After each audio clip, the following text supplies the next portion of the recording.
Good evening. It is 6:31 in Readfield, Maine, and I'll call this meeting to order. You would all please rise for the Pledge of Allegiance. I pledge allegiance to the flag of the United States of America and to the republic for which it stands, one nation, under God, indivisible, with liberty and justice for all. Thank you.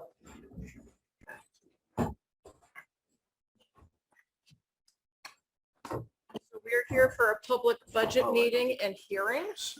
The purpose of this meeting is to go over the budget and also to discuss two community projects that are involved in this year's town meeting warrant.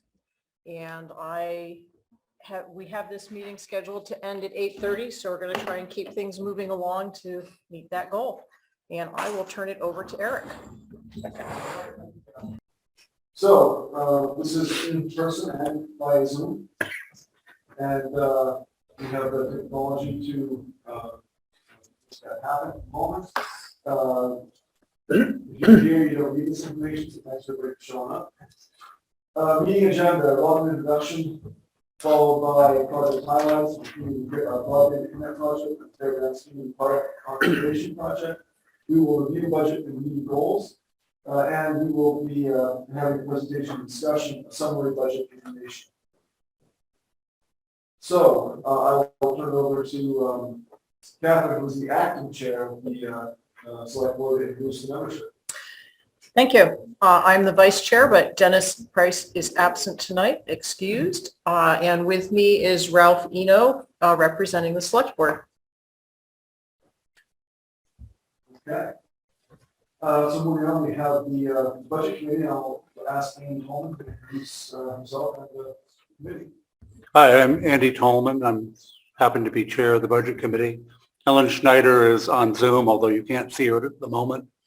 And Marty Hanisch and Ed Sims are both here. We're ready to go. Excellent.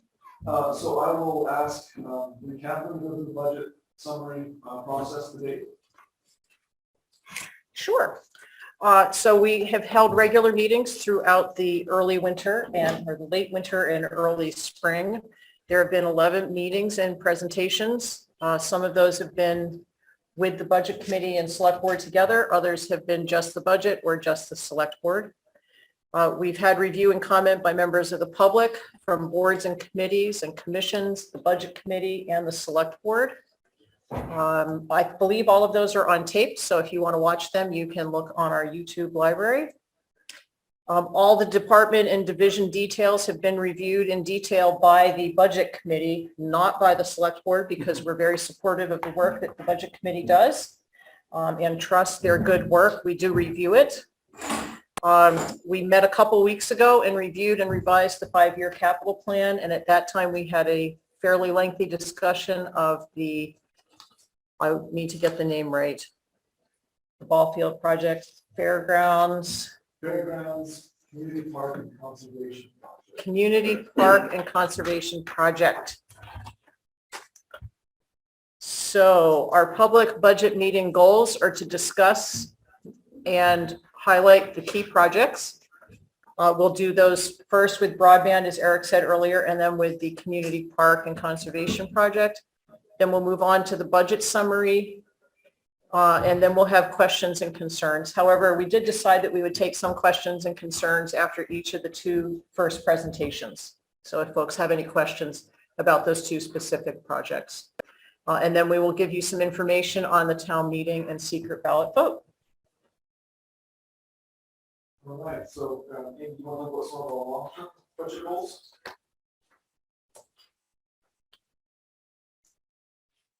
So, well, I can do that, just so I get to say something tonight. So we have been working for several years now to try to improve communication with the public and get more public feedback in the budget. I can't say we've been dramatically successful, but we are working on it, and we appreciate the people who do give us feedback. Whether it's what we want to hear or not, it's good that we hear it. We work on the town budget. That's what we have control over. We take into account what we think the school and county budgets will be and try to balance our needs with theirs, but we know that we don't control them at this table. We are also trying to work through capital investment projects in a way that minimizes their impact and as it levels out the requirements for tax money. And we also try to use our designated and undesignated funds responsibly. And the whole point of this is we're working towards a greater public good. You want to go with the specific budget for this year? Sure. This year we are working in recreational assets and public facilities as our major expenditure goals. At the same time, we're trying to provide reliable public services, including communication, emergency services, and transportation. And we are trying to, as best we can, minimize the impact of the budget on the taxpayers.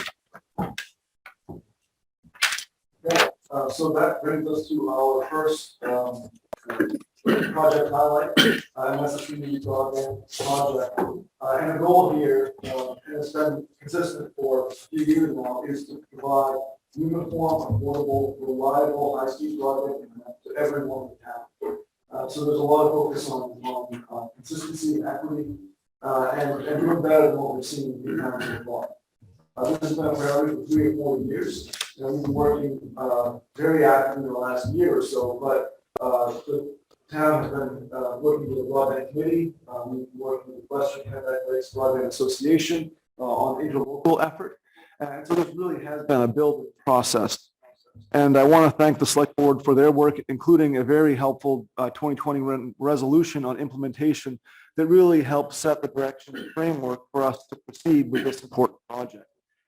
In November of 2021, voters approved municipal borrowing and RFP process, which is request for proposals, and contract negotiations. So we have moved forward with all of those components. And I do want to thank the Broadband Committee for their work, including ongoing review and selection of a preferred provider in March of 2022. So we're rolling right into this budget cycle, really pretty in sync with the work that's been happening with the Broadband Committee and Select Board. The project scope. This includes proposed construction of a municipally owned fiber optic network to all homes and businesses in Readfield. And this is going to be high-level stuff, and I'll move through it quickly, and then we'll have Mark Willett from Axiom speak, who is our preferred provider. And we did select Axiom, and Mark Willett is the president, as the preferred provider. And it was done following a competitive bid process and a very thorough vetting. We met with them multiple times. We met with other service providers, and we had a recommendation that came through unanimously from the Budget Committee and the Select Board. We will be working on construction agreement and a franchise agreement, 2 separate agreements, and those negotiations are ongoing. We talked a little bit about a couple of those things today, actually, when Mark was here early. But we have a good start, and even though things are going to change, I feel very comfortable and confident that we're doing the right things in the right way to have a good process. If approved in June, construction could happen in 12 to 18 months. It is a big project, but it's one that in partnership with the preferred provider and other folks, I think we can actually achieve this. Cost considerations, one of the big questions people always have, but it's important to understand that this network and equipment would be paid for through the tax base, similar to roads, schools, and other utilities and services the town provides. Variable capital costs would be shared by taxpayers based on property value. So, and that would average about $20 to $25 a month for debt service and other considerations associated with building the actual network. So that backbone, that information highway that we'll be putting in place is going to be paid for through that mechanism. And there are some benefits to that, which we'll get into more detail later. But the other part of this is subscriber fees. Those who choose to participate in the network will be paying, and these are very rough numbers, and we're actually probably not going to be doing a 50 megabit service level because even that seems a bit outdated at this point. But we're going to be working on developing a cost structure that's competitive and provides service levels that meet true broadband criteria. And the average total cost, if you add those two up, the rough monthly cost and the rough cost out of tax bill would be about $55 to $60 a month for 100 megabit service. And that may change, but again, I think we're in a very good spot. That puts us so we are providing much better service than current options at the same or lower cost. And to me, there's a lot of value in that. There is an option for a $7 a month router fee if you'd like to have Wi-Fi access in your home, if you don't want to purchase your own, which is also an option. And I'll say it again, these figures are not final. This is just the starting point. And we're going to be negotiating with Axiom to get the best rates and services we can for the residents. Some other considerations that I touched on. We are going to have 100% coverage townwide. We will have service up to 1 gigabit. And those are two very important things that we wanted to make sure we achieved. Advertised speeds are guaranteed. They're not up to. A lot of us have services currently that are up to, and up to means about anywhere from a quarter to 75% most of the time. We have a company that's a preferred provider who is Maine-based. The technical support will be Maine-based. The service technicians will be Maine-based and hopefully regionally based. We should be able to have an employee, or Axiom should, who is local in this region, in Kennebec County or closer. So we will also have low-income assistance. And part of that's going to be through a federal program. Part of it is because we are looking at the tax base for a portion of the cost of this program, which means that if you have a modular home on a rented lot, you're going to be paying a lot less than somebody who has a $400,000, $500,000 home on a lake. And that's, I think, the way that many of us would like to see this cost broken down. Community-owned networks mean that we have local control of service levels and pricing. To an extent, we have to negotiate with Axiom to make sure everybody's happy, but we have a lot more control, certainly more than we do with the current service providers. And we have an asset that has real value. I haven't yet been able to figure out what that number is, but we'll be investing millions of dollars in that asset, and we'll retain a lot of that value over the life. The fiber itself could last 40 years, the equipment, depending on how you look at it, but if it's maintained properly and cycled through, at the end of our bond, we could have assets that are worth a couple $1 million, and that's important to know as well. So I will welcome Mark Ouellette, owner of Axiom, and I'll ask him to talk a bit about a few of the things that are on the screen right now, and I will stop my screen sharing so you can all see him. Mark, if you come to the podium, please. Good evening. Thank you for having me. My name is Mark Ouellette. I'm the CEO of Axiom Technologies. Axiom is a internet service provider, and we also have a full service professional services side to our business. So we do a lot of planning with communities and a lot of estimating and getting communities working towards an implementation plan, and then typically providing the service on the backside of that once the construction is completed. So our business for 18 years now has been providing internet service to some of the most rural and difficult places to serve in not just Maine, but all of the United States. In rural Washington County, that's where our roots are. That's where we started. That's where our headquarters are in Machias. And that's where all our employees are, living in and around Machias, except for me. I live in Scarborough, if you can imagine, 4 hours from Machias. Long story about how that happened. We won't get into it tonight. But our company is really about making sure that communities, rural communities, have the best internet that they can have. And I'm proud to say that when we get done here in Readfield, you have better internet than people in New York City have, certainly better than what people in Portland have. if you're interested in knowing that.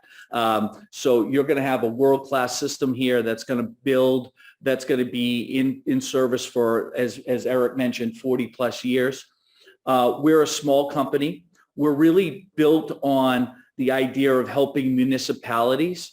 And so we work, and this is a budget committee, so I'll talk a little bit about how we sort of operate. We don't work particularly much on the balance sheet side of our business. We don't really build assets. What we work on is the P&L side and building recurring revenue through long-term contracts where we have recurring revenue from subscribers over a period of time. That's really how I'm building my business. It's a little bit more, it's unusual for a business like mine to build their business in that way.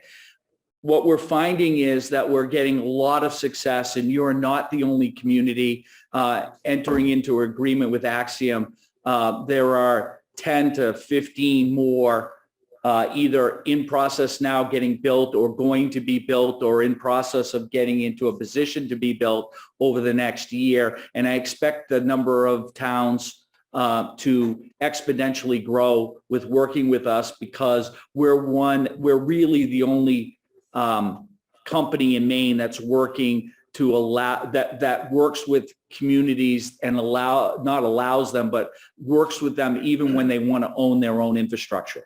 We're excited about that. We're excited about having an even playing field with the communities that we work with, where there's a relationship built over time, where there's a trust that's built, where pricing and other aspects of the relationship are in a negotiation standpoint and can be talked about and worked through in a clear manner with the community and back with us about what you're trying to achieve and us trying to help you achieve those goals. So, you know, I'm super excited to be here. I'm super excited to be working with a town like Readfield. I've been especially encouraged by both your town manager, Eric, and Catherine, who I've recently met, about how sharp they are. And I'm expecting that the rest of the budget committee and those in the community are just as sharp. And I hope you'll welcome us. And I'm certainly here with open arms to listen to any concerns or questions or try to answer any of your questions as transparently as possible. We're a good company. By the way, just FYI, we grew up as a wireless company, so we have a lot of wireless experience. We also have some old DSL sites that we're transitioning out of. If anybody has lousy DSL service, we have lousy DSL service that we are trying to get rid of slowly in our network in Washington County. So just FYI, we're pretty advanced on understanding all of the technologies out there, what's available, what works, what doesn't. And we really believe that fiber optics is the future. It will stay the future despite all of the other things that people are talking about, and that your system will never be obsolete, essentially. So thank you. And I appreciate your time. And as I said, if I can answer any questions, I'm happy to do that. Is that good? That's great. All right. Thank you to Eric and to Mark. Are there any questions from anyone in the room at this time? We'll go with the board first and then to the public. Marty? Okay. Hi, Mark. I'm Marty Hanish. I'm on the budget committee. Yeah.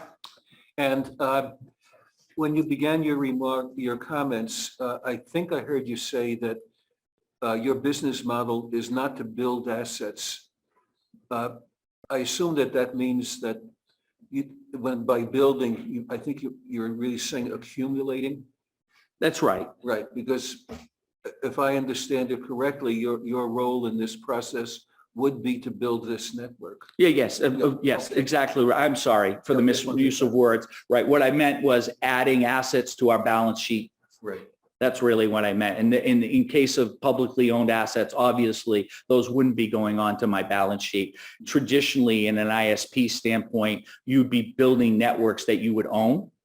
And in this case, that would not be the case. And in that situation, you would be building an asset that you would have on your balance sheet, and then you would depreciate it yourself over time, just like any other asset. In this case, that's not the case.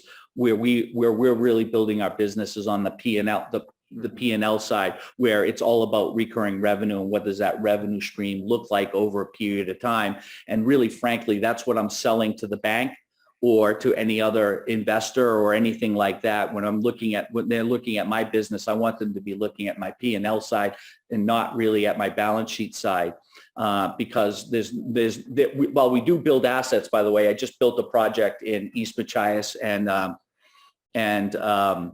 Whiting for $1.6 million. So I just added $1.6 million worth of assets onto my balance sheet. So I'm not against or opposed to that, but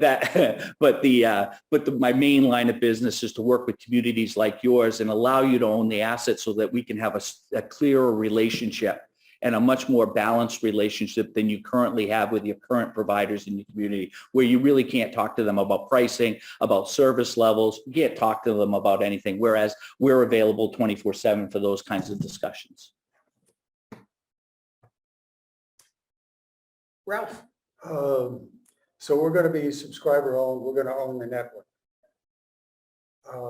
Can you speak, because you've obviously done this, what that means for us in terms of maintaining that network and what happens when the ice storm hits? Where do we get the service component for owning this subscriber-based network? And then to follow up, as you get more successful, and I presume you will because your business model sounds very sound and you have a success story to tell, what happens when you outgrow us?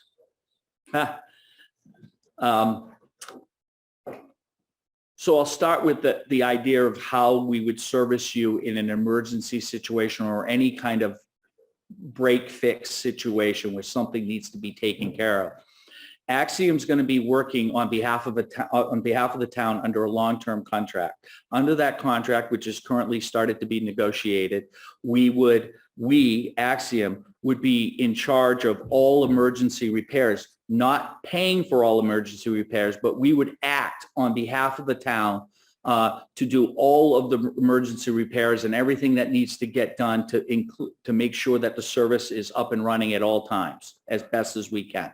Secondly, as part of that contract, everything from the pole, from the utility pole to the home and inside of the home, even though it's owned by the town, it would be Axiom's responsibility to fix on our dime.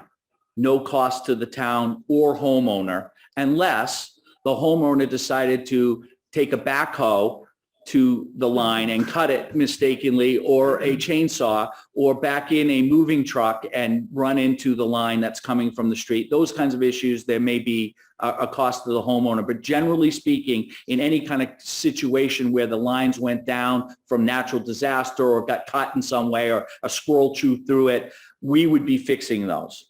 On the main trunk lines, the trunk lines that come throughout the town, that's an insurable system that we would ask, or the town would be required to have insurance to hold on that main system. And in a catastrophic event, as you suggested, an ice storm or some other event where a drunk driver hit 3 poles and knocked them down, we would still be your repair. We would do the repairs, and you would contact us with one call, and we would take care of all those emergency repairs. And that bill would come back to the town to be submitted to insurance.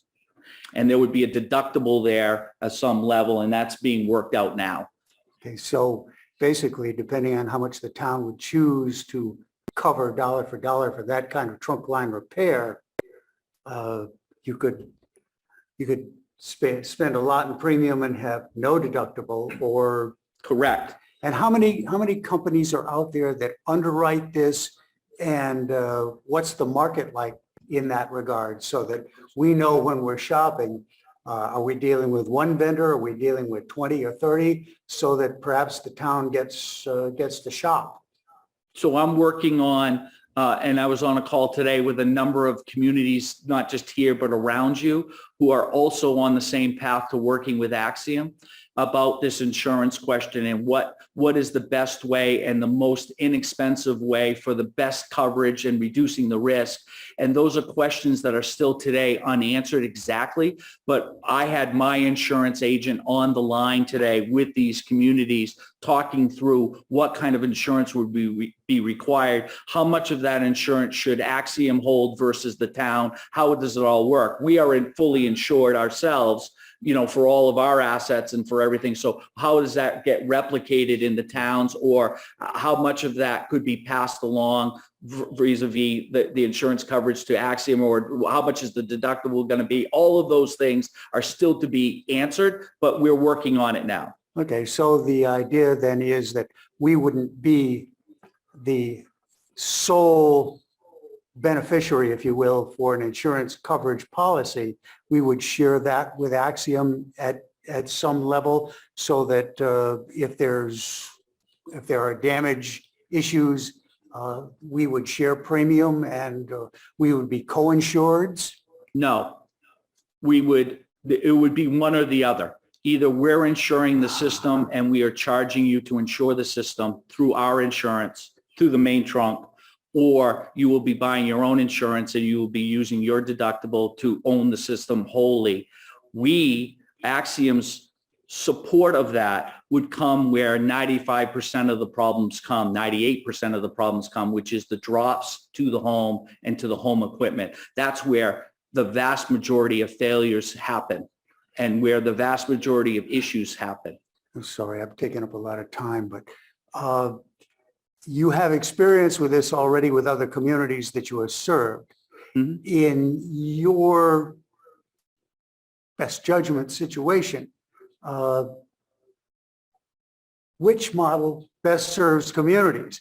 Riding on your insurance policy or shopping on our own? It would seem to me the larger the pool, the less the risk, but there are cutoff numbers when you get to certain numbers of scale. Correct. Don't know yet.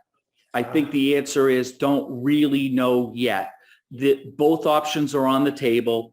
We are very open to both options. The question will be, what is the best process moving forward? The issue that I see is, as the owner of the system, you want to be able to kick Axiom out if we don't perform. And the more entangled you become with Axiom, the less likely you have that opportunity. And part of the whole idea here is to ensure that the town gets served correctly over a long period of time. And if Axiom doesn't do that service for you over time, I mean, we're all friends here today. But 5 years from now, if we're not friends anymore, what does that mean? And the town needs to have a pathway forward with or without Axiom to keep that system running for its citizens. And we want to keep that entanglement as little, from my perspective, thinking from the town side, you want to keep that entanglement as minimal as possible for a potential future problem, while at the same time, we are sensitive to cost. And if there's a cost situation that is really difficult, we want to be here to help. So we would work that out through the contract to say, we will do this. And if we no longer serve you, this part of the contract that gets turned over to whoever the new ISP is, or however we would work those details in the contract. Does that make sense to everyone? Thank you for your candor, but it sounds to me like you would be willing to help us broker an insurance coverage package with your volume behind it. That's what I'm shooting to do. Yeah. That's what we're working on. Yeah. Well said.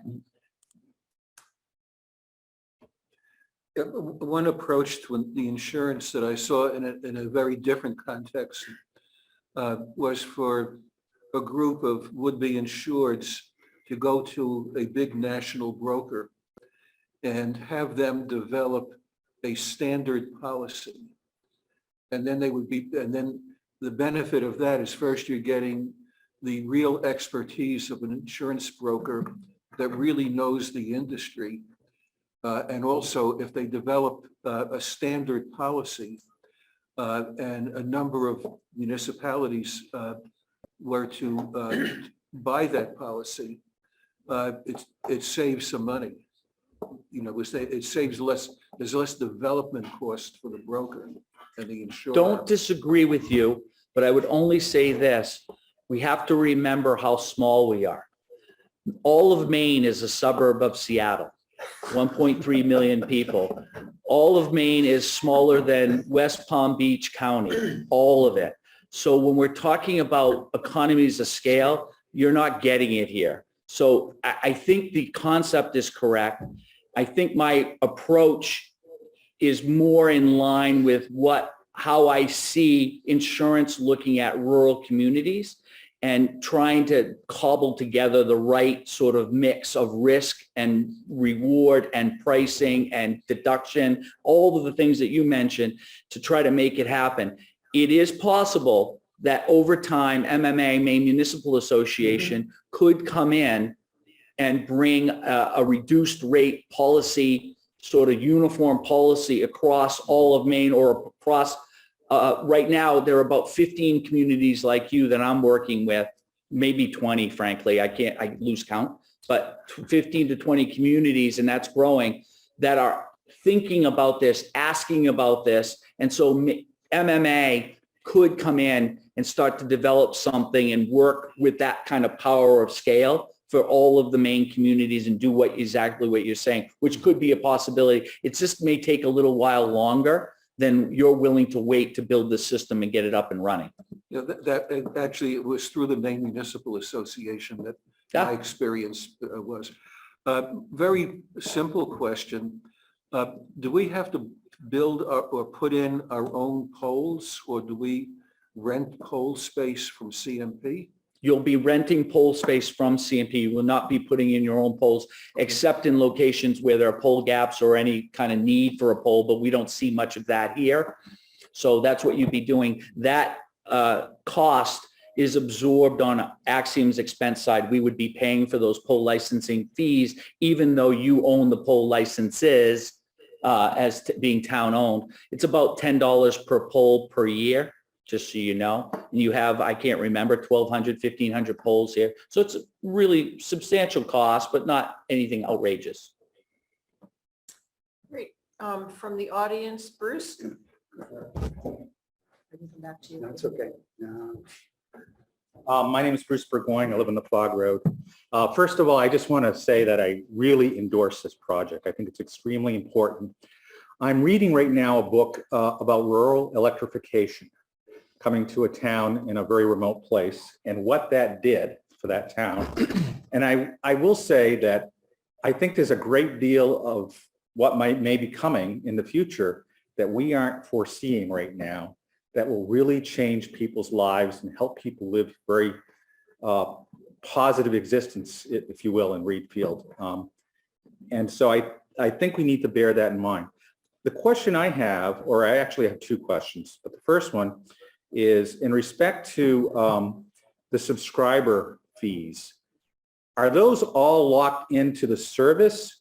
Or if we have a very positive uptake, or whatever they call it, I know there's a term that they use, take rate for this, will that be applied towards the hardware, towards the building of the network? I mean, where do we have a break-even number, there? Or Mark? Well, so I'll just start and say that the model that we're looking at primarily is that any value that's generated from having the take rate that we anticipate would be returned right back to the taxpayer. So we're not looking to have, at least initially, to have the Axiom return dollars to the town of Readfield. We think that would be a bit too soon for that. Long term, and we got to talk about this as far as the whole negotiation. If we start off with a 45% take rate instead of a 35% take rate, then maybe we'd talk about a rate reduction or something like that. But that's part of the negotiation process. And one of the things that we would consider,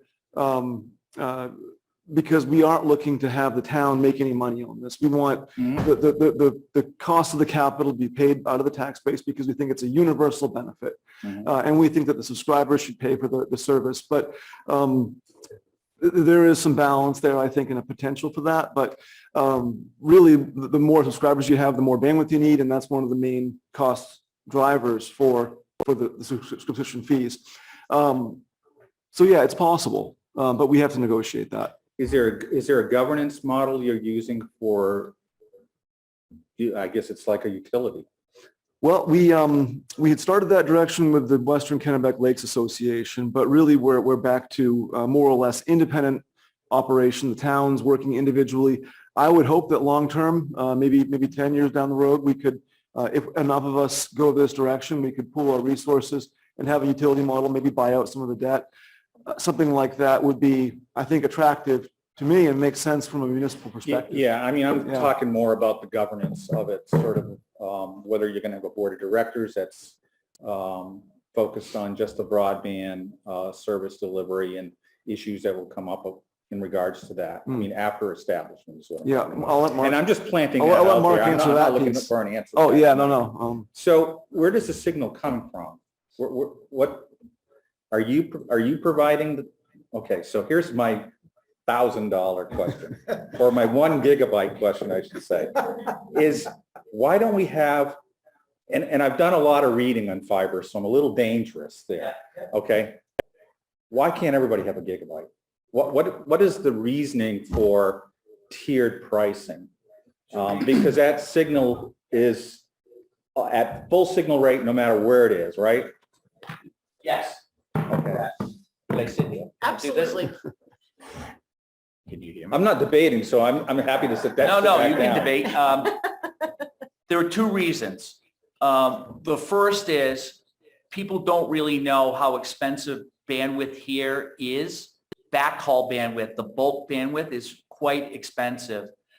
It's on the pennies in Boston and it's on the dollars in Maine because the internet service, the backhaul service is based on miles it needs to travel. It travels over people's internet system and they charge by the mile to do that. So you get not just the bandwidth cost itself, the cost of the actual bulk internet, but you also have to put on top the cost what we call transport.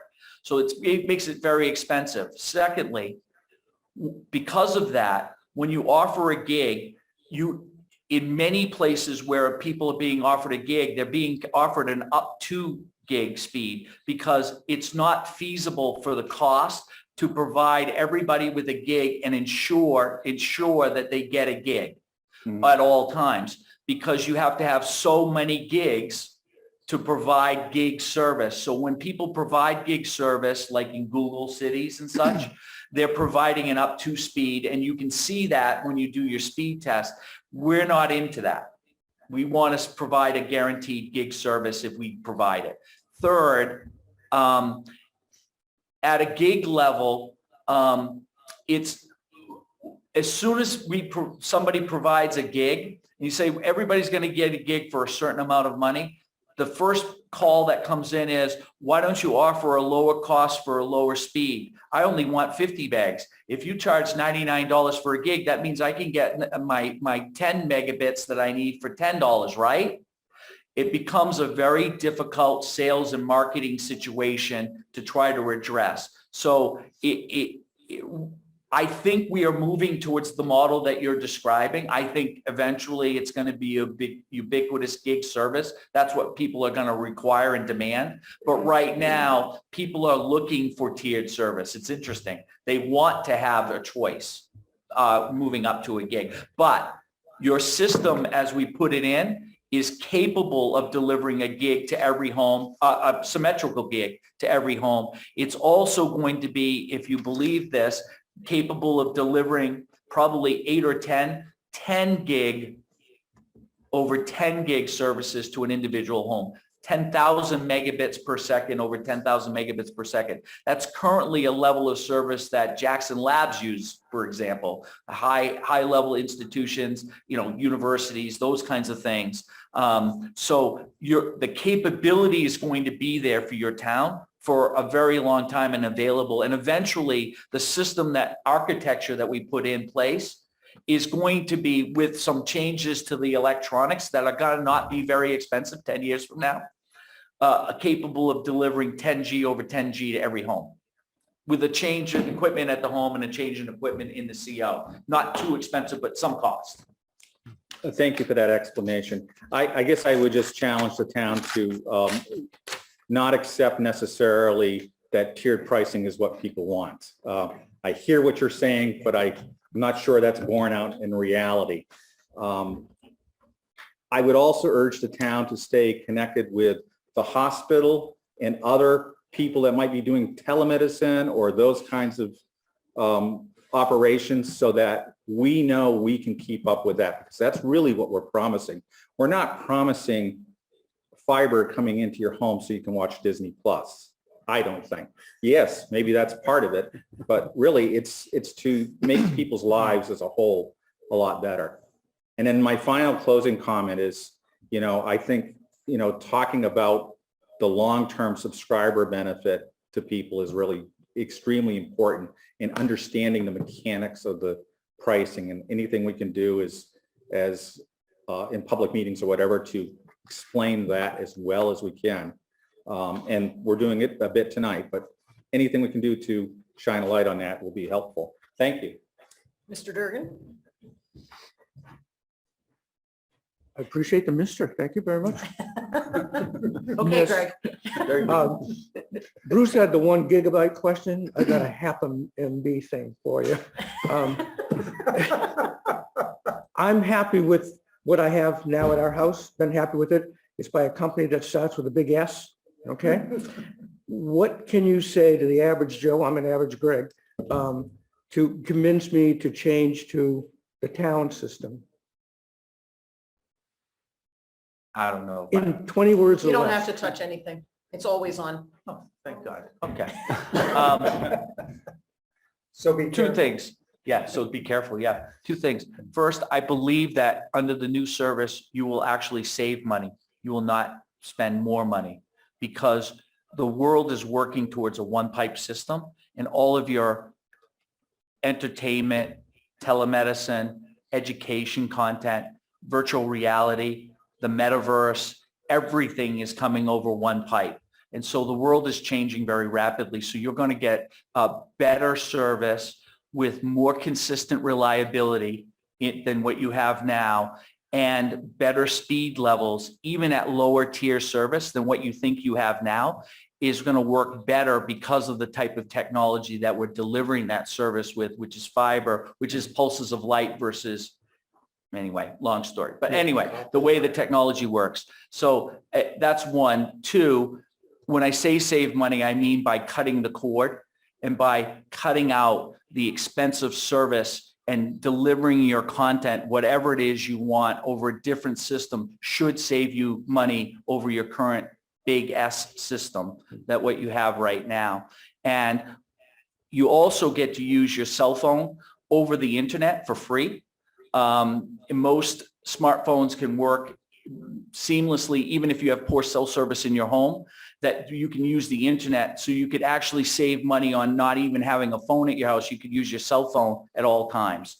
So there are a lot of benefits to fiber, and there are a lot of them that we don't even are aware of that people are working on today that 5 years from now are going to be ubiquitous and it's going to be available to you. So I think over time, you're going to see the old cable idea system is slowly dying.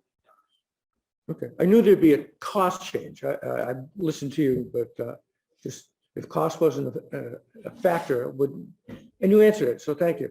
Okay. Can I just follow up on? Yes. Yeah, I have to follow up on what Greg said. Oh, do you see you did good? And this is on the take rate and talking to subscribers of the big S. What we're talking about here in this town, as far as I know, okay, is not a nonprofit utility. Okay, we're not in this to make money. So, matter of fact, I would expect the big S is probably going to try to undercut pricing here initially, folks. I mean, I think they're going to have a sale. I think that's their mode of operation. But in the long run, a nonprofit utility that's well governed is going to deliver you superior service, if you will, at a rate that on the steady, in the long run, you're going to be fine. Because if the big ass can squeeze this out, then I think the rates in 2 years for that company will look a lot different. Thank I agree you. with that. Is there anyone on Zoom who would like to ask a question or make a comment?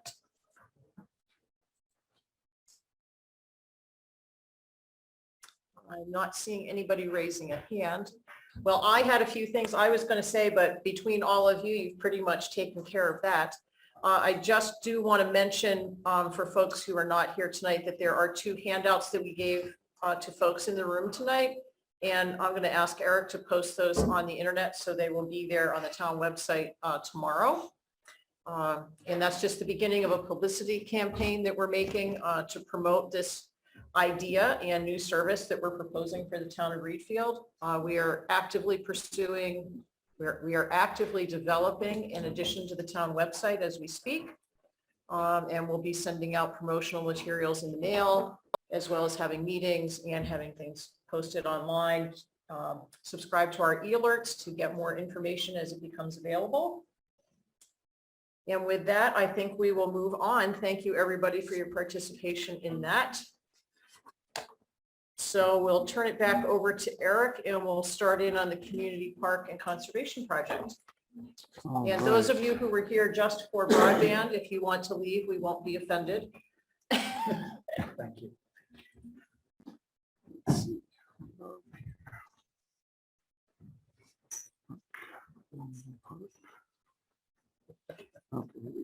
Thank you. Everybody, you have my cell phone number. Anybody can call me anytime. If you don't have my cell phone number, I have it and can give it to you. So no problem at all. Anything you need. Okay. Thank you, Mark. Thank you. Thank you, Mark. Thanks. Thanks, Mark. There were 2 handouts tonight for the community park as well. The ball field project, as it is sort of called. One is a detailed diagram of the court space or the field space. The other is an overall project, and those are already available online on the town website. Okay, thanks, Catherine. I'll see if I can get this one going again. I'm just going to interrupt you quickly. Bill, Yeah. we're getting some feedback here right behind Andy and I. If that's okay, that's fine. But if not, I just thought we'd let you know. This is audio monitor in the back. That's fine. Okay.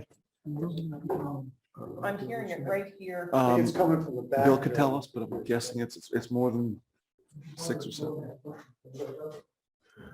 Yeah, no, I think Catherine had asked, but nobody had asked. Can you hear it? Maybe right here in the speaker. Oh, yeah, there are, yep. Thank you. Okay, Eric, we're all set. All right, thanks. So I'll try to move through a similar discussion of background, scope, cost, and other considerations for this project.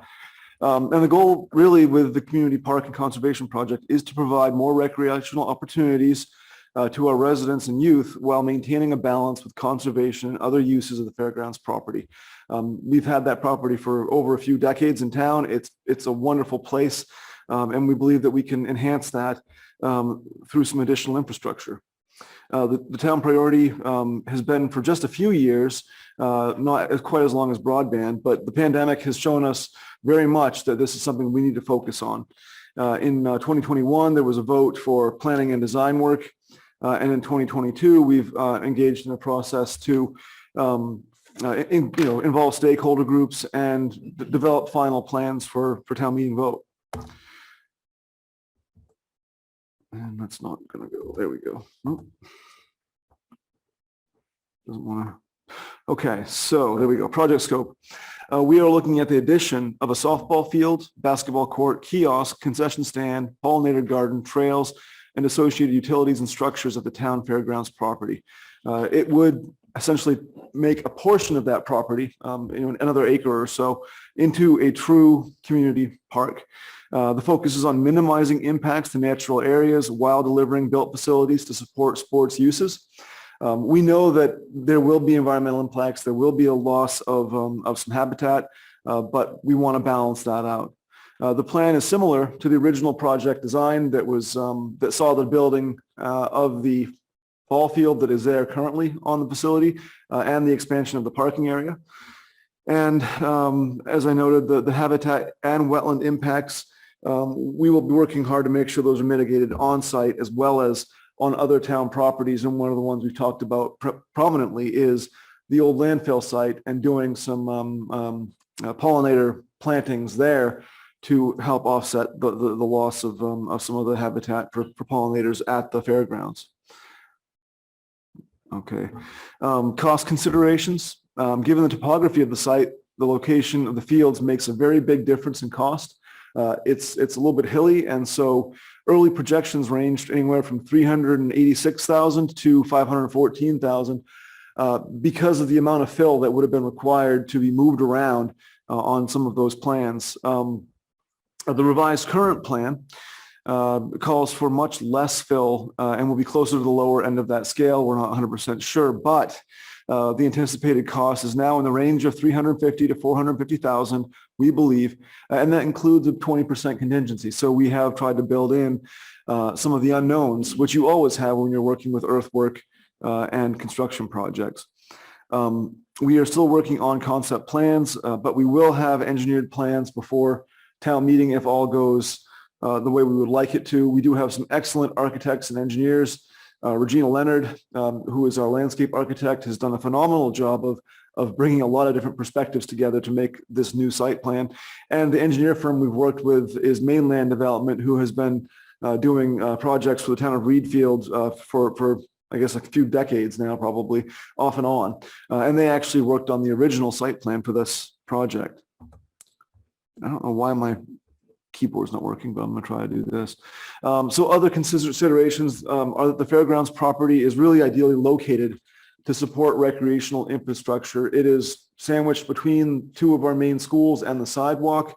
It's right near the center of town, and it already gets a lot of public use, so it's a good position for it, I believe.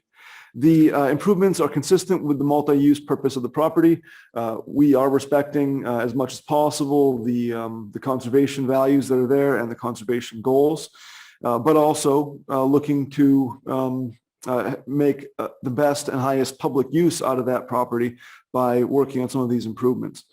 Other sport fields exist in town, but access is limited, and adding a softball field does improve fairness. Having I won't say gender specific, but a sport that's for girls and women traditionally that doesn't have a place in our community is a problem, and we would like to address that by making sure that we have equity in who gets to use our town properties. And again, we're going to try to mitigate those environmental impacts. So that's my real short description of the plan. We do have plans available on the town website. They're also available here at the town office. We will be modifying those plans in the coming month. We already know that the ball field is more or less where we want it. A lot of the other features may need to be looked at, but we do know what we want. The basketball court location may be tweaked a little bit depending on if or how we can modify or work around wetlands that are there. And so there's going to be changes. I don't want people to think that what you're going to see is final, because it's absolutely not. But we're working on it, and I think that we're going to have a good outcome ultimately that balances competing public interests in some cases. I do want to thank the Conservation Commission, the Historical Society, the Recreation Committee, and the Trails Committee for their work to develop and shape this project. It's been a bit bumpy at times, but I really appreciate everybody coming together and working together to put this project forward in a way that might not have, I think everybody has to make some concessions and make balances, but that's how community works. So I will move on and welcome Hannah Flannery from the Rec Committee, who will talk a bit about this project from their perspective, as they are the more or less the project sponsor for these improvements to the facility. So Hannah, if you could come to the podium, please. I'll stop sharing my screen and let you talk. Thank you. So this, the plan started rolling when COVID started happening, and we had no access to any fields in town because all of the fields are owned by the school system. So at that time, I recall the plan that showed the fields and soccer fields and all of the layout of this, where just the baseball field had gotten built. So I contacted Eric and asked what could be done to revive that plan. And that it started the ball rolling along the process. We have worked to what now we have as a nicely landscaped and developed plan that is really an asset to the town, I believe. It's a huge asset to our rec programs. Currently, we're looking at our spring season and we don't really have a viable softball field that is really useful. It's one that needs severe improvements that we can't make the investment in doing because it's not owned by the town. And we're still doing a little travel basketball. All these kids are super excited about basketball, and it would be really cool to be able to say, yes, and now when the snow melts, you can just go outside and keep playing. So we love the location is central. It's walking distance to the beach, to the library. Summertime and good weather, I think it'll just be, it'll get a ton of use by the location. And I really look forward to the use and seeing the community come together with this whole project. So here for any questions or any more details. Are there any questions from anyone sitting on the tables? How about from anyone in the audience? You asking for a question? Sure, questions or comments? Sure. Excuse me. Thank you, Hannah. My name is Greg Durgan, and I'm representing myself, not any committee I might happen to be on. If I have an agenda, it's probably that I want to preserve the fairgrounds as much as possible in the current state they are in terms of for pollinators and recreation and so forth. I'm not anti-kid. I'm not anti-softball field. When this whole project started, I was a little concerned, very concerned. And then through listening to Hannah and some other people in town and working on a couple of places, I came to the realization that when I finally saw where the field is placed now, that's probably what we need. We need a softball field, and I can support that wholeheartedly. A couple of issues I can't support is the rush that the select board and maybe the budget committee, although I have not been involved with that as much, a rush to, I guess, judgment. I had talked to someone at the school, the director of operations, grounds and operations, about the possibility of using the current field at the elementary school. The elementary school was owned by the town and the land on it. And then, correct me if I'm wrong, Eric, but I think that's what you told me. And we gave that to the RSU, the CSD at the time. Sean Drinkwater was very willing to sit down with anybody and talk about the use, the upgrade, whatever they wanted to do at that field. Neither the select board was willing to pursue that, nor the rec committee. Catherine, you mentioned that we can't spend money, town money on private property and so forth. The Trails Committee in the town actually worked with the RSU several years ago to build that beautiful trail from the end of the fairgrounds down to the school. So things could have been done. My guess is, I'm not an engineer, but a nice planned program over there, including a concession stand, probably could be done at a much lower rate than the projections cost that Eric was giving tonight. I don't think anybody really looked at that. It's town money. It's $500,000 plus or minus. So I'm just disappointed, and I said that at a couple of other meetings, that the select board and the rec committee couldn't look at alternative sites. The school, the elementary school is a fairly central location. It's used for soccer. The rec department puts on great programs. My daughter went through them. My grandchild's going through them now. I don't have an issue with the rec department. They're volunteers like everybody else. But I think the town was remiss about where to place it, how to proceed, and I'm just disappointed it's gone that way. Eric is right. It's not the final plan. I was at the fairgrounds on Saturday or Sunday, and the Basketball court where they are now would be underwater. There's a lot of fill that we have to drag in there. If we're going to move it, it's going to be closer to the cemetery. Cemetery committee may get involved with that. Just, I'm bothered that you didn't take some more time and look at alternative sites. And I guess that's it. By the way, the two committees, Trails and Conservation, have not taken any votes, either pro or against this project.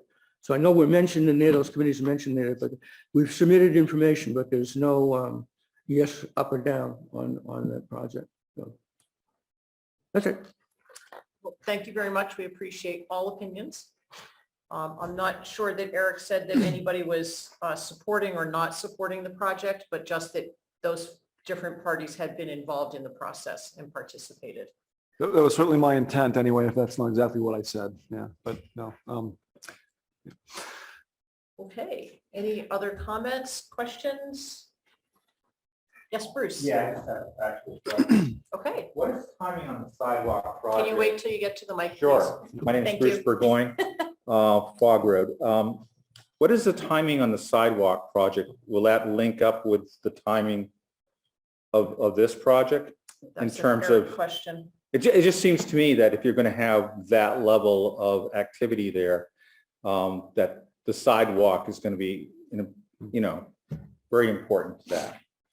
Yeah, so the sidewalk is going to be funded through federal grant dollars primarily. The town has a share. We've had a plan in place for a couple of years now, but basically it's a 5-year plan. We're in essentially year 2, which is the design phase. And then we have a couple years of planning and a couple years of construction thereabouts.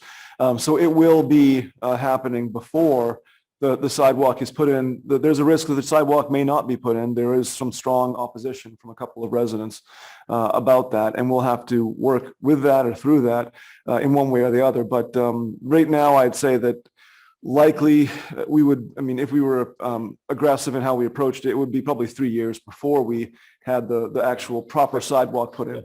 Thank you. Yeah. Yes, Ralph?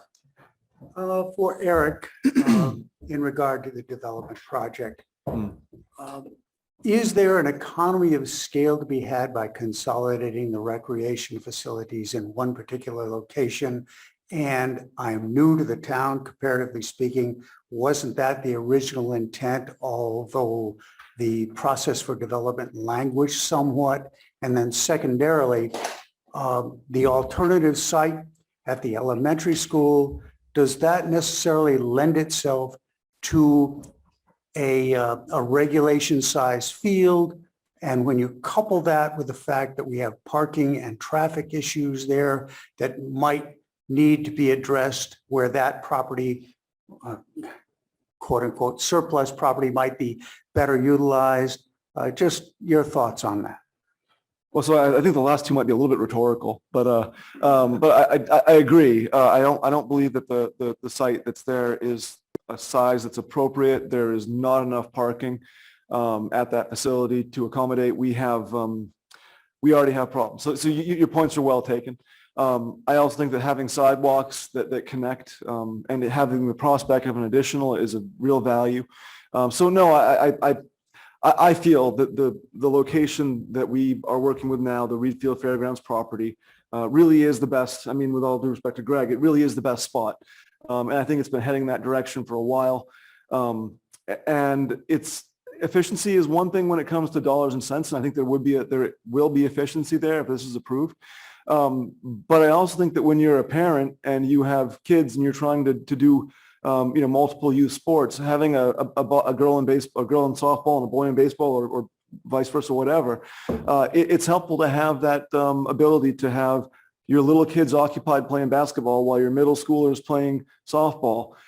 I think that's some of the efficiency that really happens when you have consolidated facilities like that.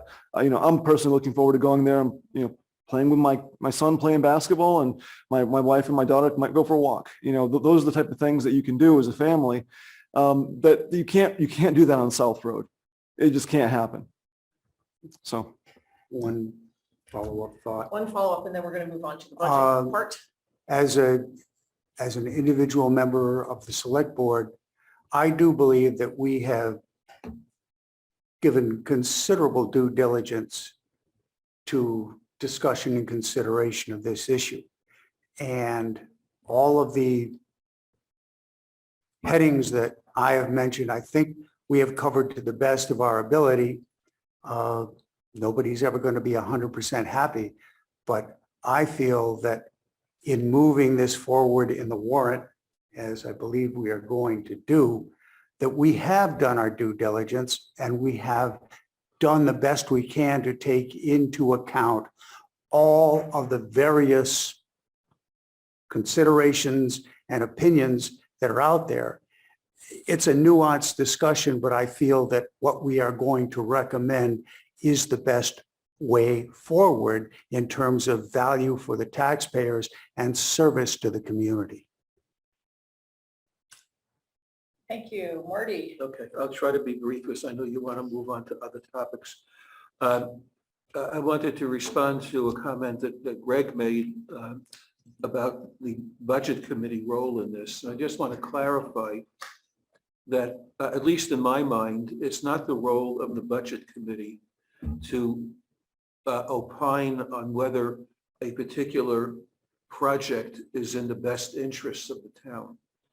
Our role is to look at it from a financial perspective, and we haven't reached that yet. I'm hoping by the time the budget committee is asked to vote supports or does not support each of the items in the budget warrant, each of the budget items in the warrant, that we will have more information, not relating to whether something is, is better for the town or not better for the town, but how it fits into the budget for the coming year and for the years after that. And I don't think we have that information yet. So that will be the budget committee role, as far as I understand it, is to look at it from a financial perspective. I may have my own opinions as to whether something is a great idea or not, but on the budget committee, I'm only looking at how these projects affect the budgets for the coming year and for the years after that. Just wanted to clarify that for Greg. Thank you. I know that there are revised figures coming in for both projects, the community park project as well as broadband, and those include other sources of funding. There are grants being considered, not so much on the broadband at this point in time, although they may come down in the fall. But I know that the rec board is working on different funding sources through grant applications, which would greatly affect the cost. And I believe the cost has already been downgraded from the 500,000 that you were talking about, Yes. 386 to 5 something. Do you know what the current figure is in the budget? I know we'll see it in a few minutes. Well, we budgeted for the worst case scenario at up to 500,000, but that's because we have some unknowns around what kind of mitigation we might be doing. The project, if it gets moved, there's still we need to have an engineering plan to know exactly how much fill we're going to need, how much cut, how much work. That depends in part on where things are located, in large part. And so if the basketball court is to stay where it's proposed, that would be a fair amount of fill. There's no question about that. I don't think that's the best idea to leave it where it's at right now. But there are a couple spots that it could be moved to that might need more trail work. So until we have the final concept plan, we can't do the final engineering plan. And so that's why it's so important for people to come to consensus on what this should look like and then move ahead. Okay. Yes, Greg. And if it's okay with everyone in the room, we'll call One this more our question. last question. One more question. Is there going to be an attempt to bring Regina back? When she was there, it was January and there probably was 1.5 feet of snow. Now that the snow's gone, still a little ice up there. Is she going to come back and take a look at that?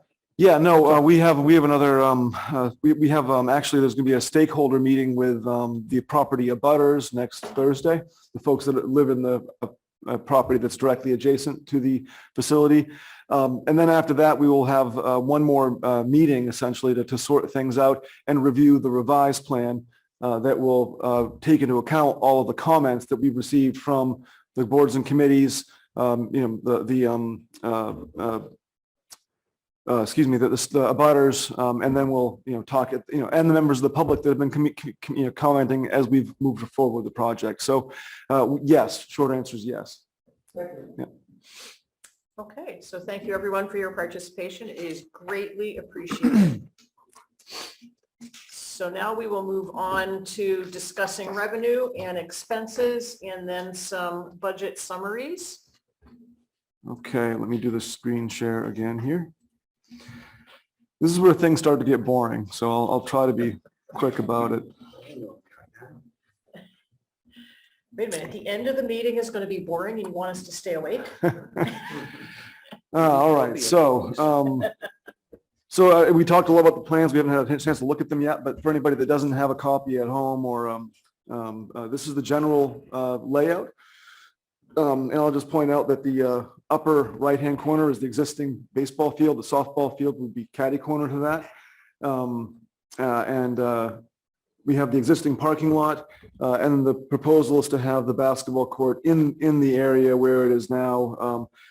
If it moves, it would either move closer to Church Road or do a little bit of a leapfrog and move to the opposite side of a wetland that's would run through right now the upper right-hand corner of that court. There's also a kiosk shown, or a small snack stand shown. We would have a kiosk. We'll have a dedicated spot for the portable toilets. We do have those on site now, but they're basically dumped in the parking lot, and that's really not ideal. So there is some planning going to this. There's an idea for the pollinator garden to be someplace in between the basketball court area and the fields, the ball fields, and the trails would be modified as needed to have a good consistent flow that makes sense, and also to make sure that there's no loss of continuity or flow for the people using the trails. One thing you will notice is that there's no longer a road running through the middle of the field down to the existing ball field. That is one of the better, I think, changes to this plan. It'll remove that and return that to a field-like state visually more than anything else, because it's not a wide strip, but visually it really cuts things apart, and it will promote less intense mowing, as we had traditionally used that for supplemental parking and things like that. But anyway, that's the site plan in summary. And then we have the layout, and this shows the value, some of that value Ralph was talking about, of having two fields together. We can then have a full-size soccer field in the middle for fall season, or we can have some youth fields and an intermediate field. And on the very far right, you have the possibility of having pickleball, which is the thing apparently. I've never played it, but pickleball on the basketball court, if that's something people would like to do. So anyway, this is available on the town website. And like I said, it will change, but this is, I think, a very good start of the type of facilities and the general locations. And we'll be building shuffleboard courts somewhere nearby soon for the other evening population in town. I'm not sure that's popular anymore, but yeah, we'll consider it. You can get on a cruise ship for that. All right, so I'm going to move on to revenue highlights and talk about the revenue first, and then we'll talk about funds, designated and undesignated funds, which are a component of the revenue stream, but one of the most important. And then we'll close out with expense discussion and summary, and some summary points about the overall budget. So for the third year in a row now, we're looking at a 10% factoring for residential tax base to match state valuation.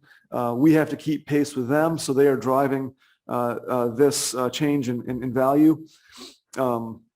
We also have what is I consider a real change, which is the 1.5% increase to the tax base for new construction and renovations. And both of those things have been moving at quite rapid pace. Looking forward, I don't expect that to continue at the same rate that it is now, especially with the cost of labor and materials all being in flux at the same time. The revenue lines were carefully reviewed for changes based on COVID-19 impacts, and many were increased from the prior year. So we were very cautious, very conservative the last 2 years to the point, I think, of great caution, which was smart, but we don't need to be that way. At least history has shown us that we don't have to be that way as much as we were. State revenue sharing was increased to $400,000 to account for full funding. And I have full in parentheses because I guess it should be full amount funding, but we haven't had that. This is the first year in which the state of Maine would actually be, over the last several years anyway, honoring the legislative commitment to provide 5% of state revenues to municipalities. So that makes a real difference for us. It's not just being tucked away into the rainy day fund where it was previously. It's being returned to the taxpayers where it belongs, in my view. And motor vehicle revenues are up $75,000. That's conservative. We could push it up more, but we know that motor vehicle sales have slowed lately, so we're not going to be too aggressive on that one. I don't know why this isn't working, but it's probably because the screen's shared. Revenue highlights continued. Designated fund use is up by about $60,000. That's in large part because we have more active projects that we'll be pursuing. Use of undesignated funds is budgeted to be flat. We anticipate bond proceeds of upwards of, and these are both up to amounts, 5.5 million, excuse me, if the borrowing is approved for both of the projects. And I'll point out that borrowing for the broadband project was actually approved in November of this year, and the broadband project would be on the warrant in June. New ARPA funds of 135,000 plus are anticipated. We first received the first half of that this year. Total transfer station revenues are up about $11,000, and First Park revenue is again stable and going to be revenue neutral once you account for the expense side of things. So this is the revenue summary in graphic form. It shows the things that I just described. We do have some reductions, notably in parks and recreation. That's in part because the first year of the beach being free to residents, we had partial revenue from the prior season. We don't have that this year. Additionally, we do expect some dip as a result of COVID in those revenues because it takes a little time to rebuild after sports are shaken up for a year or two. I want to back up here a little bit. That was too far. The big number increase here is capital improvements, 1,024% increase. That's just the fact that the revenue for bonds shows up in that line, and it does crazy things to the percentage rates. This is the graphical representation of those revenue numbers. Same thing. You see some increases in administration, which are not inconsequential. You take away the capital improvements, and the administration line is still $500,000 increase, and that's coming from a couple sources. This chart here breaks down what those administration revenues are. You see that we have about a $240,000, $250,000 almost increase in tax revenue because we are having to increase taxes after 2 years of reduction in taxes. And we have some increase coming from both the town side and the school side. The state revenue sharing you see up by $175,000. So even though we've increased it to the 400, we were quite low before, being conservative because we didn't trust the revenue projections necessarily that were coming in. And we didn't trust that they were going to actually honor their commitment. Both of those things they've done. They met their revenue projections and they honored their commitment. So I'm comfortable showing that they actually will fund us at full cost. And then we have 75,000 as noted in the motor vehicles. So that's just a breakdown that shows more detail. And that covers revenue. I'll move on to funds. But before I do, I want to ask if there are any questions about revenue lines, and I'll stop screen sharing for just a moment so we can talk. Yes, Marty? The revenue sharing is an interesting one. We're showing a 78% increase. That seems, too good to be true. But if you go back a couple of years, to the pre-pandemic years, go back 4 years, it's a 27% increase over 4 years. So I think even though it's one that I'm sure that Eric and Teresa are going to worry about during the year to see if the state does live up to that commitment. But I don't think it's not a made up number. It's really nice that the state is following through on its commitment. So So it's very helpful to all the residents. the other thing I wanted to mention about that is that, the state, like the municipalities, faces a lot of demands on its resources, what it has to parcel out for different things.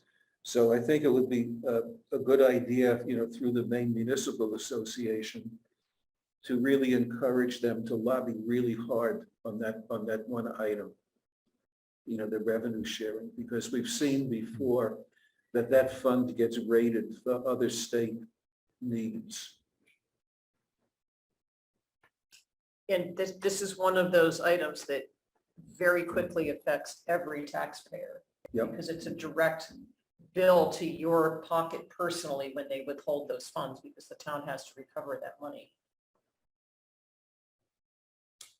Okay, I guess we can move on to funds. I think Eric. Greg had a. Oh, Greg, sorry, did not mean to miss you. Catherine, thank you for continuing to recognize me so I can speak. I think it's a question for Eric, and I'm not setting you up, Eric. We talked about this before. Okay. You have a rough ballpark figure on how much money the town has received, federal and state, in COVID relief funds? Yes. So Would you like to give it to us? well, it is. So this year we received 135,770 plus or minus a couple dollars. We expect to receive 135,770 plus or minus a couple dollars next year. Yep. And those funds are restricted to certain uses, including water and sewer and broadband infrastructure. We don't have much of a water system. It doesn't really need a lot of investment. We have a great management by the Winthrop Utilities District. And broadband really has been the focus of that. So just to clarify and to point out, we are planning on allocating the second half of that towards broadband. The first half, we had applied a lot of it to broadband, $50,000 so far for planning and inventory work. So that's been part of it. And then we also added hazard pay, but not what is the better word for that? Premium pay for COVID for municipal employees across the board. And that's something that we'll talk about on the expense side when we get to it, is that in order to be competitive and address the COVID impacts, we are going to be continuing that premium pay to ensure that we can attract and retain good employees. So that's the use of those funds so far.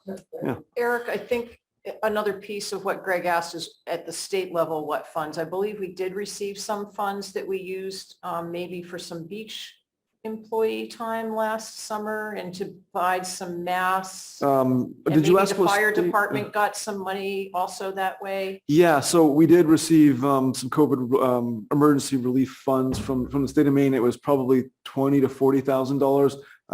It's been about 6 months. I've looked at the numbers because we turned in our reports and we were done. But yeah, we had some state funds that did help with buying PPE. We actually have a decent stockpile in the basement, which I hope we never get into. But we also paid staff time to have extra cleaning and things like that done. So yeah, for a more full answer. Thank you both. Good question and great answer. All right, so I will go back to my screen share. And fund highlights in just a second. Here we go. So we do use our funds actively, designated and undesignated funds, to stabilize the mill rate and offset capital expenditures. This is one of the best tools we have and we use it, like I said, actively. Fund balances are conservative. We always try to ensure that if we are anticipating a drawdown, that we don't ever overdraw these funds or over leverage them by having too much come out. We also, when we have revenues going in, we try to be conservative on that side so that we know that we'll never under budget the revenue side, which can be, a problem.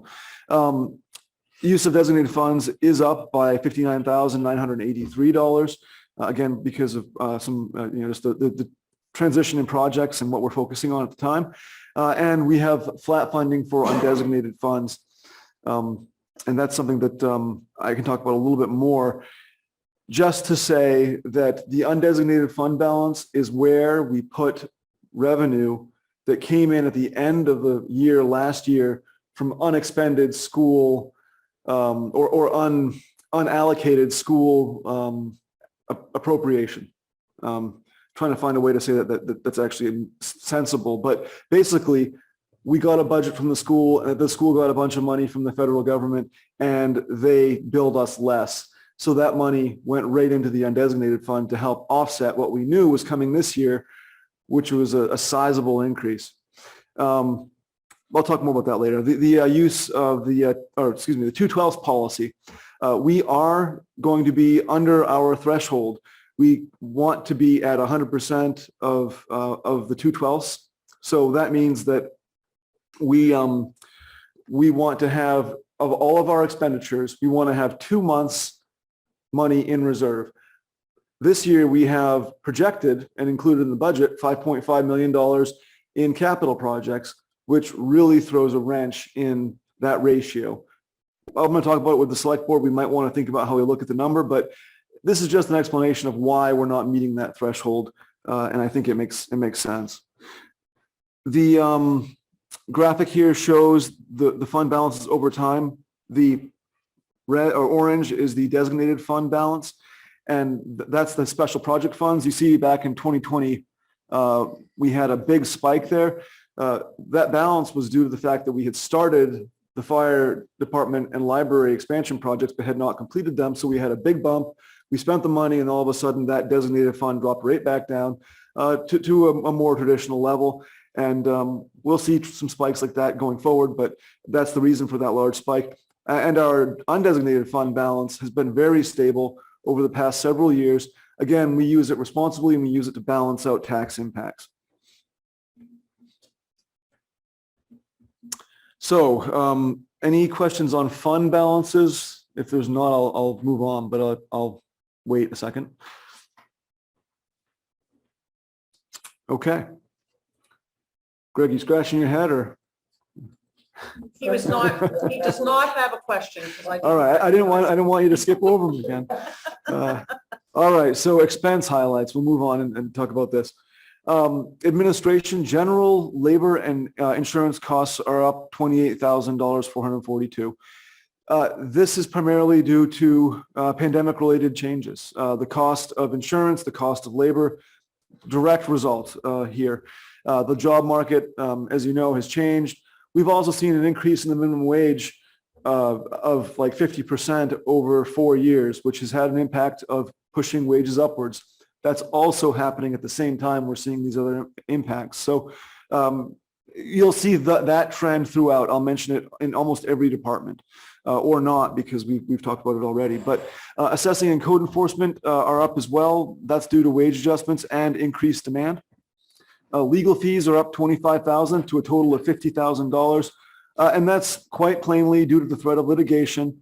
I just want to make a point that we are prepared to protect residents' rights and the integrity of the town against lawsuits. And I'll move on from that one because it's a tough point. Maintenance, we have an increase there as well, mostly labor. And also materials costs, more so with maintenance than with administration. This one does not want to settle. There it goes. All right. Community services, we have a $4,915 reduction in ACO due to the removal of duplicate payments for wages and stipend. We have a $3,500 stipend for this position. And because we're not, it's no longer a position held by a union employee, we're not also paying separate wages and overtime on top of the stipend. So that's been a savings this year. I don't know if that's going to continue because it always could be picked up at some point by a union employee. But for this year, that is a savings that we've realized. The library is up by $7,262. Again, primarily labor and insurance costs. We have a $1,750 increase in streetlights. The actual cost of the streetlights is about $1,500 a piece, maybe a little bit less. But we had a budget that was around $4,500 last year. So we are planning on installing 5 new streetlights. I just want folks to know that that is not the operating cost. The reason we're able to install these lights is because we're saving hundreds of dollars a month, thousands of dollars a year on electricity costs to CMP. So we're doing better by the environment, and long term, we're going to be saving a lot of money and making our towns safer. Moving on to Parks and Recreation, we have an increase of $1,100 for beach needs, increase in Heritage Days of around, I think it was 1,000 or 1,500 for, I called it a post-pandemic bump. We haven't been able to have a proper Heritage Days for 2 years. We want to put a little bit more money into entertainment and making it a real show and community building event. We have a $2,668 increase in trails due to no prior year materials purchase and no reserve. So they're basically rebuilding their stock of materials and having a little bit of a reserve available in the event that we have additional project work that needs to be accomplished. Protection. Ambulance budget is up by $15,290, and I say per Winthrop. It's really Winthrop Ambulance Service, and they have a quasi-independent budget that we contribute towards, and they're struggling just as we are with labor costs and even availability. So we want to make sure we fund them to the full extent so they can meet those needs. Cemeteries, we have a $3,000 reduction. That's just a small change in the scope of the work that they are performing at the cemetery. Some years they have bigger projects than others. Roads and drainage, we have a $78,000 increase in winter road expenses. This one covers a 2-year period. We had a very sizable and unplanned increase in the cost of winter roads maintenance this year because of a sole bid situation. And we have to account for that, absorb that, and then move ahead with a planned potential increase. This number may change. We will be getting bids back next Thursday. So if they come in at a more reasonable rate, we will be able to hopefully drop this number down. And if not, then we'll at least know what it is and we can budget for it accurately. But I just wanted to point out that's a 2-year change, not just a 1-year adjustment. Capital improvements, we're going to have a few items here, but we have $9,000 for completing the digital conversion of our PEG station, which includes all the equipment out back and all the wonderful things that Bill does with it. We have up to $5 million for broadband internet. We have $10,000 increase in savings for Guile Hall. That'll bring it up to $20,000 total for the year. We have up to $500,000 for the Fairgrounds project.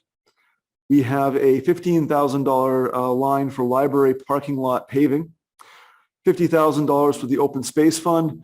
And I want to point out that's an increase from $10,000. This is one of those points that the select board, many boards and committees, many residents have said is a true priority in large part because we're growing as a town.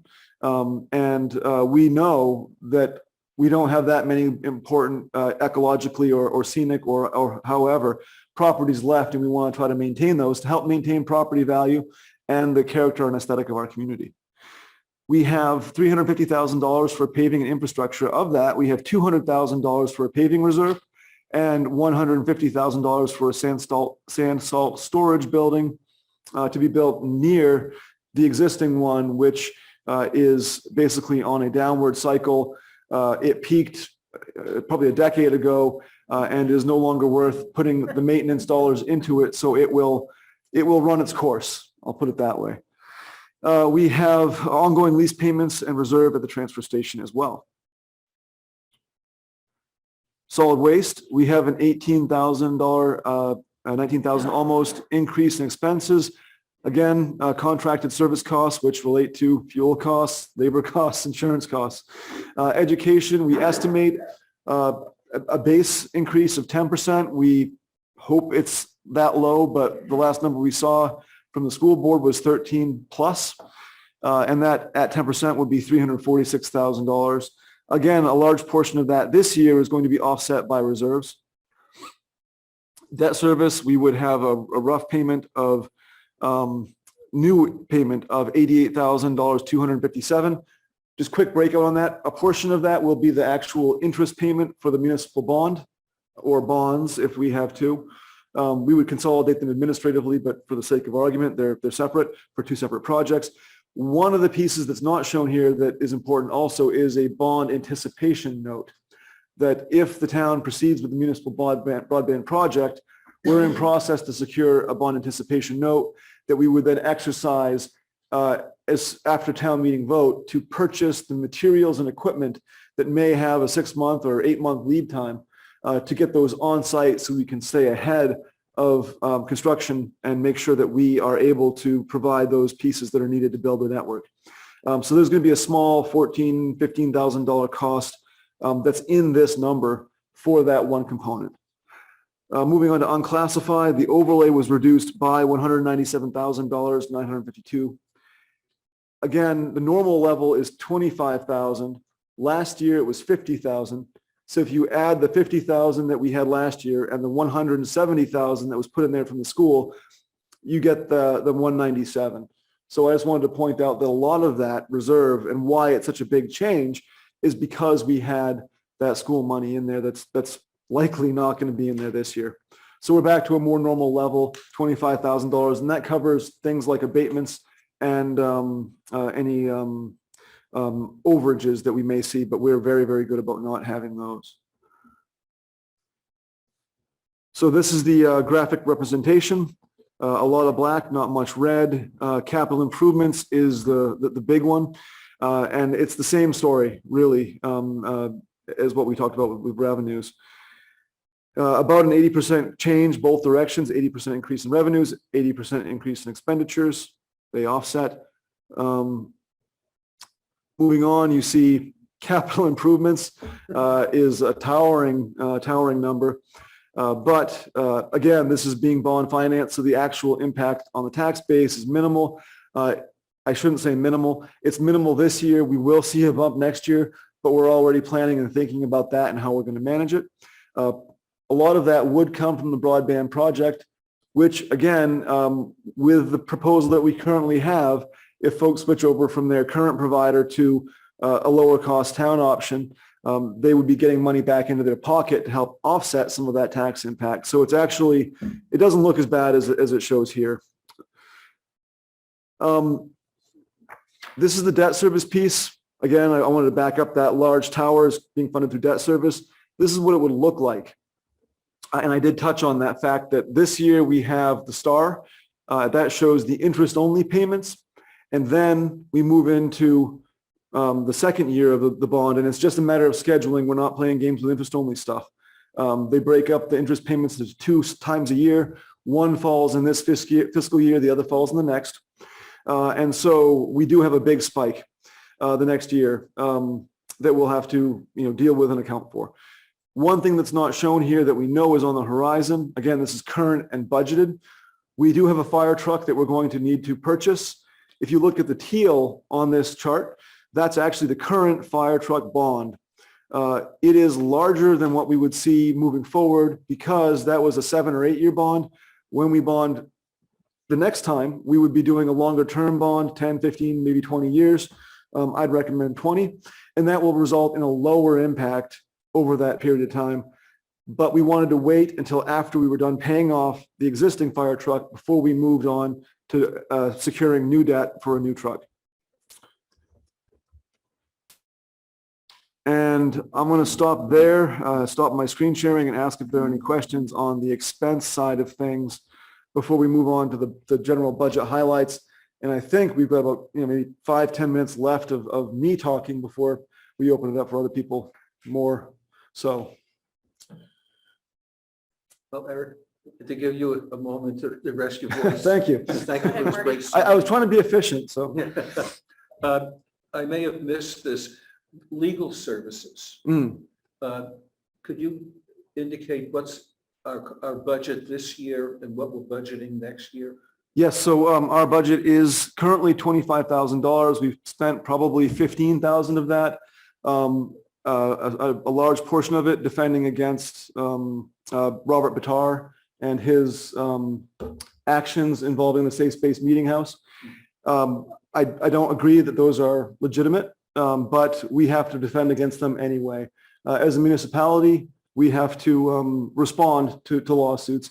And past experience shows that we should expect to have a lawsuit regarding that matter.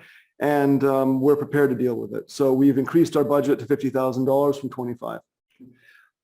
The reason I was asking about that is that, you know, we're on the verge of entering a $5 million contract. Mm. And that's going to span 20 years. And broadband is such a highly technical and specialized field of law that the town solicitor and the MMA legal services may not be able to adequately represent our concerns or tell us what our concerns should be, as a matter of fact. So I think that we should be putting something in there, and I don't know how much that should be, but to have a legal consultant that specializes in this technology.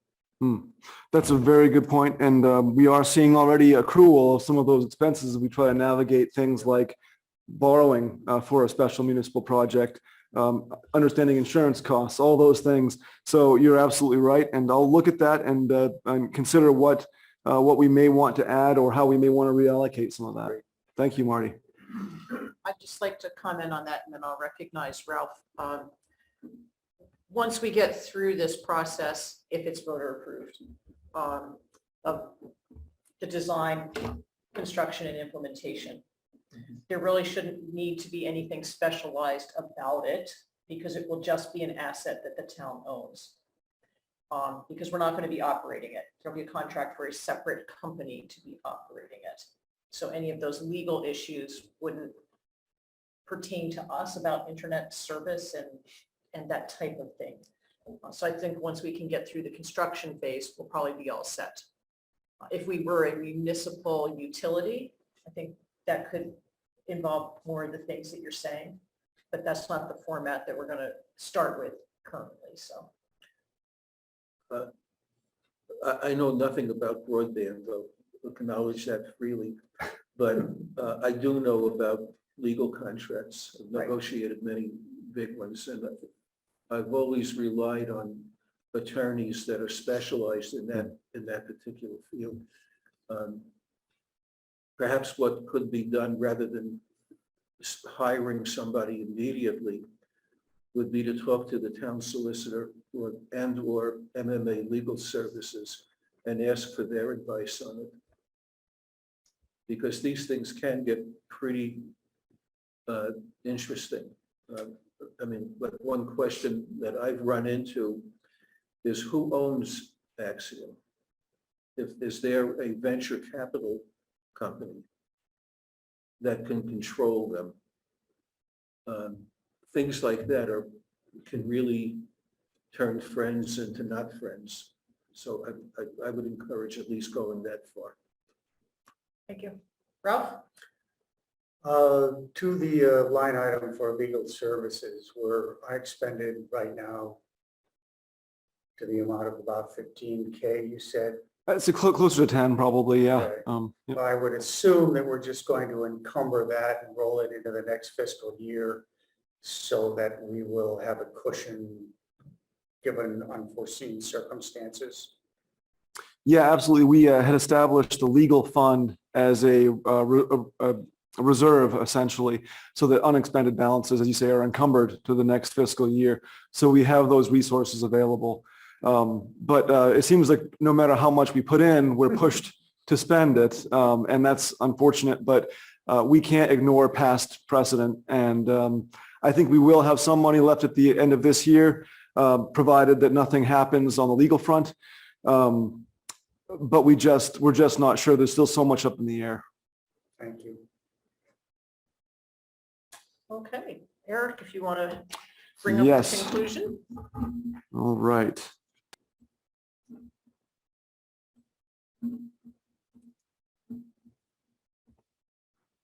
Okay, so the budget highlights the pandemic-related labor and material costs are the main driver for increased operating expenses.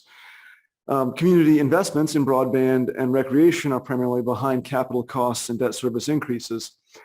Those two things are very much related. And I just say this budget is the pandemic budget. We are spending money on things that our community has prioritized during and as a result of the pandemic.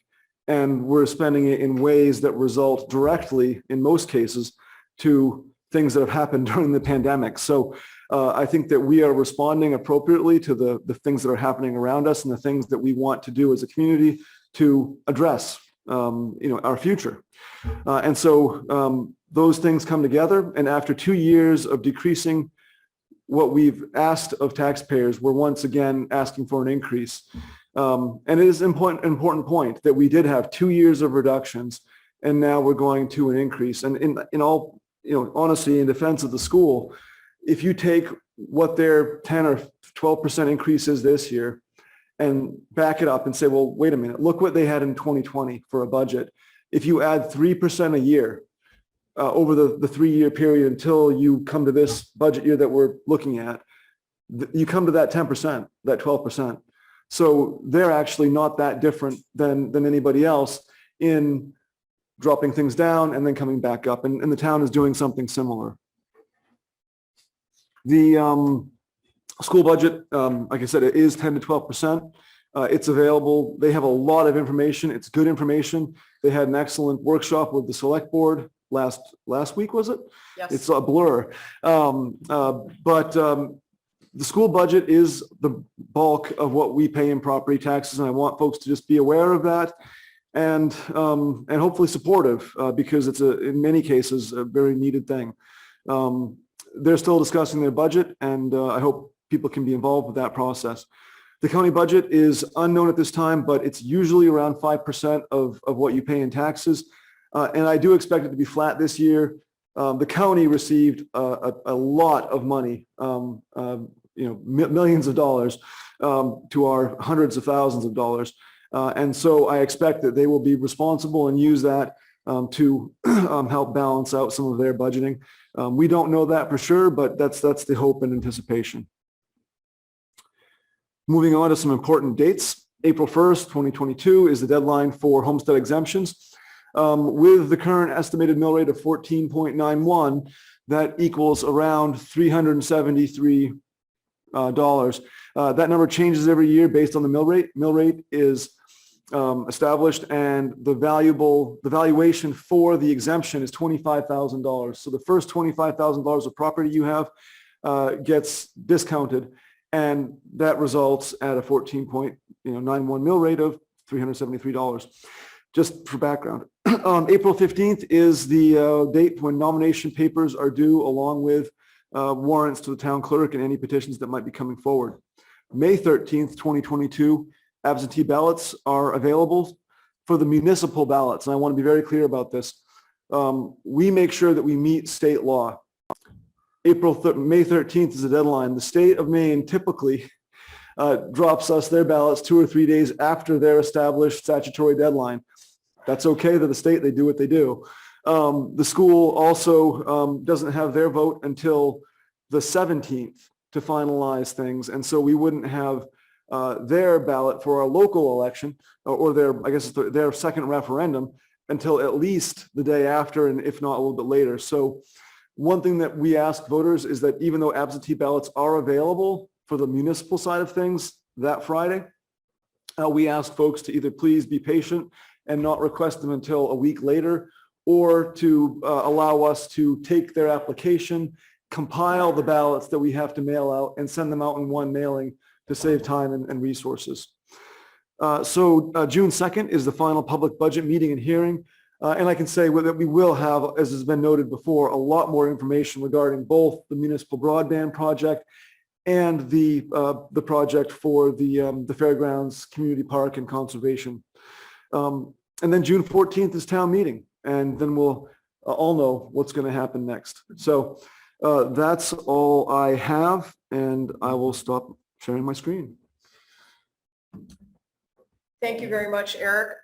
Very thorough presentation. We're very fortunate to have you as our town manager. You give us a lot of information in a concise way, and I think it's quite understandable to the general public. Thank you. Is there anyone else who has a question, comment, concern? Thank you to those people who have participated via Zoom tonight, as well as everyone who's been here in the room. And with that, I will adjourn our meeting at 8:24. Oh, man.